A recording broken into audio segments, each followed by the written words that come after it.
Well, good evening and welcome to everybody in India. I'm Vishnu reporting from Munich. The Munich Security Conference is taking place, in fact, just behind me in a high security hotel. It is very, very monumental what is taking place over here, because Donald Trump is absolutely clear. He wants a deal to emerge over here in Europe, which ends the war between Russia and Ukraine. J.D. Vance, the US Vice President, over here as well. He's made lots of statements about the need for Europe to get serious about their own security, because there has to be a deal and Europe has to be responsible for its own security. It has to step up industrial production. But beyond the options for a ceasefire, an end of the war, are some rather profound statements which have also emerged. For example, Pete Hegseth has said that to European partners over here, don't expect America to be around in Europe indefinitely. Now, that's a new world order in the making if that actually happens. Ravi Agarwal with me. Ravi, thanks very much for being with us. Let me also introduce our other panelists. Tatiana Kukreva joins us from Moscow, and Alexander Khara, the former advisor to the Minister of Defense of Ukraine, with us as well. Before we get to them, a quick look at some of the important reactions which have been coming in just the last little while. What happens 5 or 10 or 15 years from now is part of a larger discussion that reflects the threat level, America's posture, our needs around the globe, but most significantly, the capability of European countries to step up. And that's why our message is so stark to our European allies. Now is the time to invest, because you can't make an assumption that America's presence will last forever. Bedauerlich ist, und das sage ich auch, gehört zur Wahrheit dazu, die Trump-Administration hat gegenüber Putin schon jetzt, vor Beginn von Verhandlungen, öffentlich Zugeständnisse gemacht, bevor die Verhandlungen überhaupt begonnen haben. Aus meiner Sicht wäre es besser gewesen, über eine mögliche NATO-Mitgliedschaft der Ukraine oder über mögliche Gebietsverluste des Landes erst am Verhandlungstisch zu sprechen und es nicht vorher vom Tisch zu nehmen. First of all, I don't want to meet just with Russians, just to meet for what? No, we see the order of meetings. As I said, the order is United States, Europe, then Russia. Be ready to this meeting. That is the first. We are not against everything, but we are supporting this. Not everything, but this. Well, Ravi, once again, thank you very much for joining us. You were inside over there. You were listening to J.D. Vance, among others. Is there a sense that America may have gotten ahead of itself in expecting this particular process to result in a peace deal just like that? Definitely. I don't think Europeans believe in any form of a Ukraine deal without Europe, and certainly without Ukraine. So there'll be a lot of resistance on their part. At this point, no one even knows what Trump and Putin may have discussed on that phone call, which lasted about 40 minutes. So a lot of the Europeans and most of the leaders inside our European leaders, they're bewildered. They've been bewildered by what they heard from Defense Secretary Pete Hegseth. They've been confused by what they've been hearing from Trump. And right now, when they just heard Vice President J.D. Vance, they were absolutely perplexed. There are things that a couple of foreign ministers told me that one can't really say on public television, because they were that upset by what they heard. But J.D. Vance was basically lecturing Europeans on democracy, which is ironic given America's recent history with January 6th, of course, but didn't even mention the word Ukraine. So he came to sort of hector and pillory this audience. Very strange moments. I was in Kiev a few months back when Prime Minister Modi went over there. A few of us met Mr. Zelensky, and I asked him the question that what happens if Trump comes into power. At that stage, he said, if Trump comes into power, I don't really expect anything to change much, because there hasn't been an indicator. But boom, Trump's in power. Zelensky has no choices. He's been asked to come over here. He's obviously been lectured and told, there's a peace deal happening, you need to take it. And Zelensky thus far says, okay, fine. Is Ukraine a real player in a peace process on its own territory? It should be. It has to be. I think but the it isn't, Europeans. right? Well, we don't know what Trump and Putin discussed. So I don't think we should get too far ahead of ourselves with that. The other big thing here is when Trump says something in public, who knows what that actually means? You know, when I speak to other American officials, you constantly hear them try to walk back some of the things Trump says in public. So at this point, I am minded to wait and see what emerges. There are other very senior American officials here, Marco Rubio, the Secretary of State, Michael Waltz, the National Security Advisor, Keith Kellogg, who's handling Ukraine. What I've been hearing from their interlocutors in Europe is they're getting a very different message from those officials. So I do think we need to wait and see what happens. Yeah. The Hexet is important because he's sort of laid out the framework of what would be acceptable for the Russians and what would be acceptable for the Americans. I'm not sure where the Ukrainians fit in over here. Number one, no going back to the 2014 boundaries or the pre-2014 boundaries of Ukraine. Number two, no NATO membership. And not that that was necessarily ever going to take place in the immediate run. Number three, no American boots on the ground as part of a peace process. And number four, Europe needs to get serious about defending Ukraine. So that's where bolstering Ukrainian defenses post the war would actually come from. Is this all acceptable for other European nations? I think the big part that is not acceptable to them is laying all your cards on the table, which is the worst thing in any negotiation, is to say, here are my limits. You don't ever say that in public. But second, to have these discussions without them. All of that said, there is a clear realism that is setting in among European leaders. Ursula von der Leyen, the president of the European Commission, was very clear in her speech just a couple of hours ago, where she said that we have to dramatically increase investments in defense and defense technology. We have to ease rules to make that happen. I was sitting next to some venture capitalists as she was making those remarks, and you could almost see the dollar signs go off in their heads. But Europe is aware that it has to reorient everything that it's been thinking over the last 80 years. This is fundamentally at Munich this weekend, and in the last couple of months, we are seeing the emergence of a new world disorder, I'm going to call it, because the last 80 years, in as much as they had a semblance of order, that is very much being thrown up into flux. America deciding that it might just pack its bags and leave Europe. I mean, that's the threat. In the next 5, 10, 15 years, that's what Hexet has said. Don't expect us to actually defend you. That is unfathomable for European nations. That's the premise of NATO, right? And I'll remind you, NATO, the one time Article 5 has ever been invoked. Article 5 is the basic rule that says you attack one of us, you attack all of us, right. We will come out to defend you. The one time it was invoked was after 9/11. Right. When European countries and Canada came to help the United States. Now, Trump is not saying that they will not support Article 5. He's just making the point that you need to do a lot more. Right. And Europe has taken that on board. And again, I think as journalists, we have to step back with everything we hear from Trump and try and make clear what does he actually mean? What is the underlying kind of through line in what he's saying? And I think Europeans are taking from it, we need to do more on our own. Ravi, wonderful speaking to you. Thank you so much indeed. Ravi Agarwal with his views on what's taking place. I'm now joined by a couple of very special guests. Alexander Kara, the former advisor to the Minister of Defense of Ukraine, with me. I'm also joined by Tatiana Kukreva. Tatiana, thank you very much. Let me come to you first. Where exactly is the representation from Russia in the Munich peace process? Who exactly is America talking to? We heard about the conversation that Trump had with Putin, but right now, who's talking to Russia? Good evening to you too, Vishnu. Well, look, we've heard the conversation between the two presidents. Now, the next connection, the next conversations are not going to be taking place in the public eye.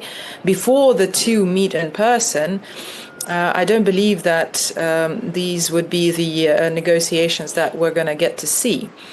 But I was listening in on your, previous interview, and it is interesting how, the perception is obviously very different out there in Europe of what is happening right now.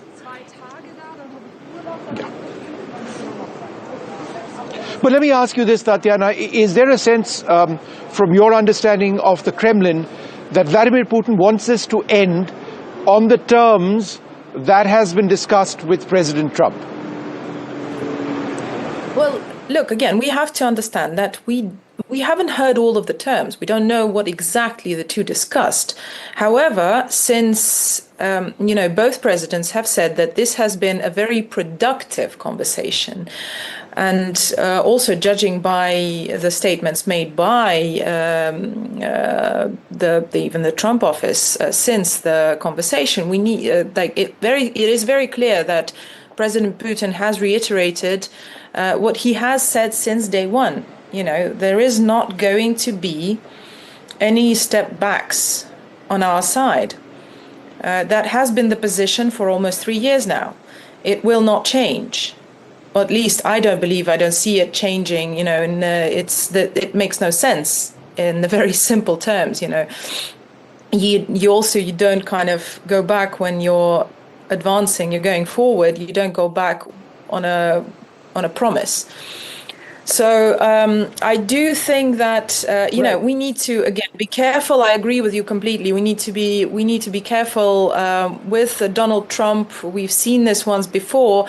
I've seen so many news yesterday that it looks very good right now, but we need to be careful before we see something playing out. However, again, I have to say that this what we have heard since, and I think the NATO statement is probably one of the most important ones to date, because we have to have at least heard it once. We've been saying it from here in Russia that Europe and the US, the Democratic administration. That's absolutely clear. Exactly. That statement absolutely clear. But let me take that across to Alexander Kara as well. Yeah. Hang on a second, Tatiana. Let me go across to Alexander Kara. Mr. Kara, I think over here in Munich, the sense is, does Ukraine really have a say in its own future? Or will Volodymyr Zelensky be given a particular formula by America which he has to accept? Because thus far, Mr. Zelensky seems to have indicated that he's willing to go by what America has suggested. He's not opposed it very directly. Well, we've showed in our history many times that there is an agency of Ukrainian people and Ukrainian state, and certainly we are not going to tolerate anything that will undermine our sovereignty and territorial integrity, not to mention the long-term security. So yes, we heard several confusing messages from the United States in recent days, but we haven't seen the plan, we haven't seen the outline and what the Russian side is going to compromise, because now is everything about what Ukraine should be not doing or should not join or whatever. But it's not acceptable for Ukrainian general public and Ukrainian government. So there is a narrow space for Mr. Zelensky to navigate between Ukrainians and the Americans, and between Ukrainians and the Europeans. We've seen the rift between the United States and Europe.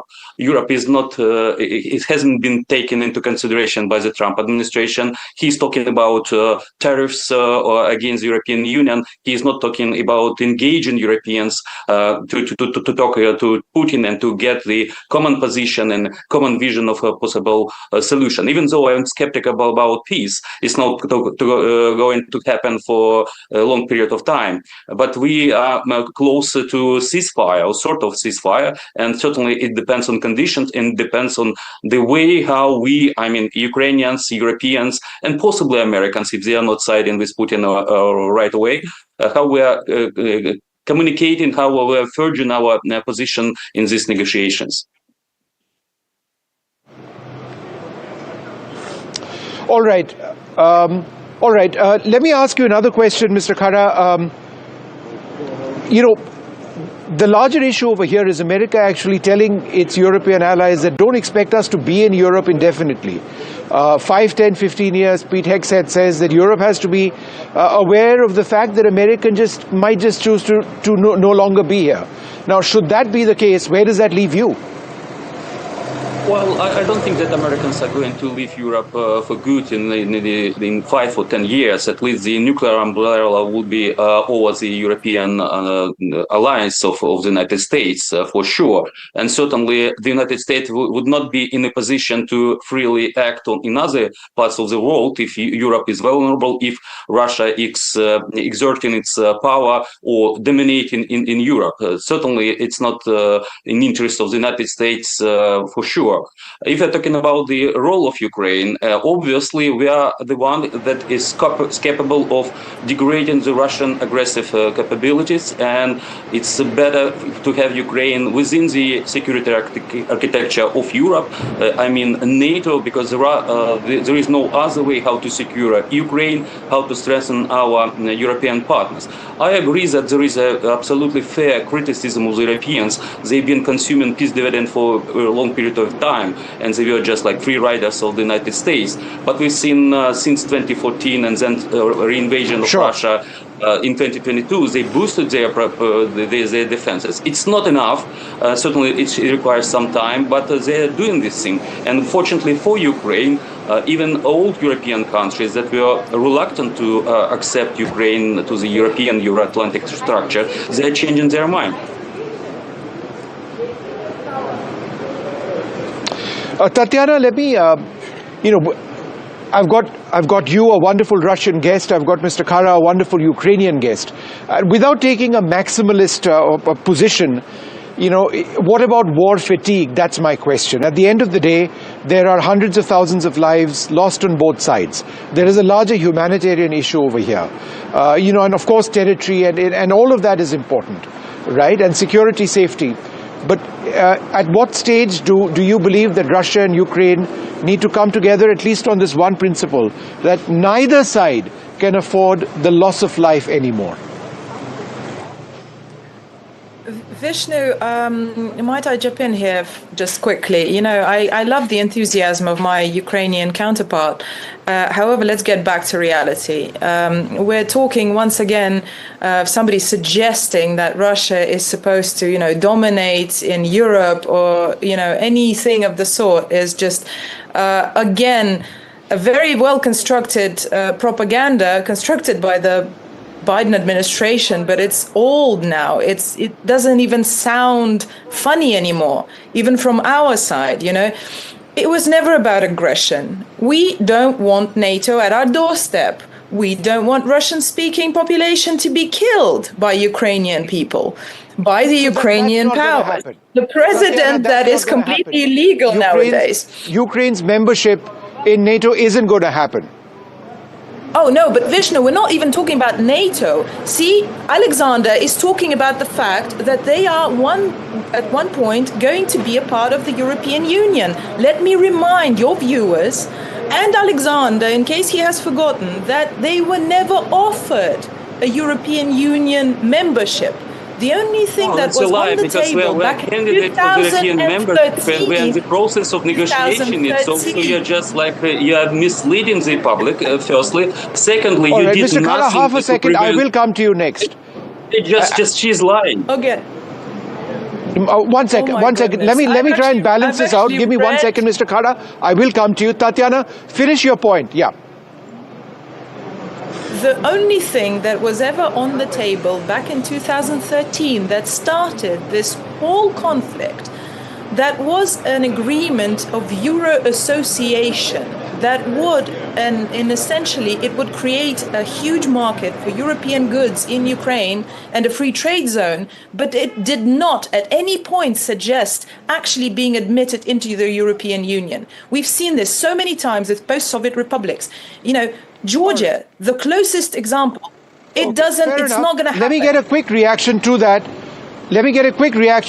From Mr. Kara. Tatiana, half a second. I'm running short on time. That's why I'm being a bit rude and interrupting. Mr. Kara, last comments to you. Respond to the point that she makes. It's not just about NATO. It's also about the European Union, which Russia says, is unacceptable if Ukraine were to join.